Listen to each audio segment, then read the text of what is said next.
আসসালামু আলাইকুম রহমতুল্লাহি ওয়া বারাকাতুহু। আমার চ্যানেলের পক্ষ থেকে সবাইকে আন্তরিক শুভেচ্ছা অভিনন্দন। আমার চ্যানেলটা একটু মনোযোগ সহকারে শুনবেন। অনেক দুঃখের সাথে বলতে হচ্ছে, যারা সাবস্ক্রাইবার করেন না সাবস্ক্রাইবার করবেন, সবাইকে দেখার সুযোগ দেবেন। আসলে বাইরের দেশগুলা আর আমাদের বাংলাদেশের এখন বর্তমান পরিস্থিতি, আমাদের বাংলাদেশের বর্তমান পরিস্থিতি বা সারা বাংলাদেশেরটা তুলে ধরার সেই সময় হয়তো বা নাই। আমি চট্টগ্রামের ছেলে হয়ে চট্টগ্রামের একজন জনগণ। আজকের চট্টগ্রামের অবস্থা দেখে, ইউনিভার্সিটির অবস্থা দেখে অনেক মর্মাহত যে আমাদের বাংলাদেশে কি হচ্ছে, ভবিষ্যতে কি হবে। যে আওয়ামী সন্ত্রাসীরা, আওয়ামী লীগের যারা 20 বছর যাবৎ যারা শাসন করে আসতেছে, তাদের এতটুকু জ্ঞান যে আমরা কাকে মারতেছি, আমরা কী করতেছি, সেইটুকু জ্ঞান হচ্ছে না। যে এখনও যে আমি অবশ্যই রাজনৈতিক দিকে বলবো না, যে আমি চট্টগ্রামের ছেলে হিসাবে এটা বলতে চাই যে আজকে ইউনিভার্সিটিতে যে মর্মাহত ঘটনাটা ঘটতেছে এটা খারাপ।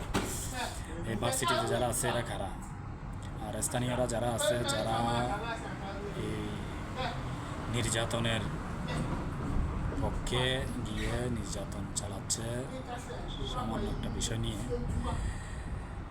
ওদের শিক্ষা যে ওদের পাশে একটা ইউনিভার্সিটি সারা বিশ্ববিখ্যাত, একটা ইউনিভার্সিটিতে এরকম একটা দুঃখজনক ঘটনা, এটা অবশ্যই আমাদের বাংলাদেশের প্রশাসনের উপর দায়ী।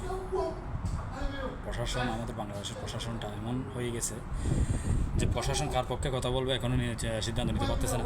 প্রশাসন কি আওয়ামী লীগের পক্ষে নিয়ে কথা বলবে, না বিএনপি নিয়ে কথা বলবে, না জামাত নিয়ে বলবে, না এনসিপি নিয়ে বলবে। প্রশাসনকে ঠিক করতে হবে ওরা কি বাংলাদেশের কি করতে চায়, না কোনো দলের হয়ে কাজ করবে, না বাংলাদেশের হয়ে কাজ করবে, এটা আগে ঠিক করতে হবে। সেটা ঠিক না হওয়া পর্যন্ত আমাদের বাংলাদেশে কোনো রকমের শান্তি, কোনো রকমের এই পরিস্থিতি ঠিক করা সম্ভব নয়। সব প্রশাসনের উদ্যোগ, যে প্রশাসন যদি চায় প্রতিটা জায়গায়, প্রতিটা এলাকায়, প্রতিটা স্থানে প্রশাসনের ভূমিকা অতি গুরুত্বপূর্ণ। প্রশাসন পারে রাতকে দিন করতে, দিনকে রাত করতে। প্রশাসন যদি এরকম ভূমিকা পালন করে, তাহলে আমাদের বাংলাদেশের এই যে চট্টগ্রামে এরকম অবস্থা সারা বাংলাদেশে ছড়িয়ে পড়বে। আমি প্রশাসনের দৃষ্টি আকর্ষণ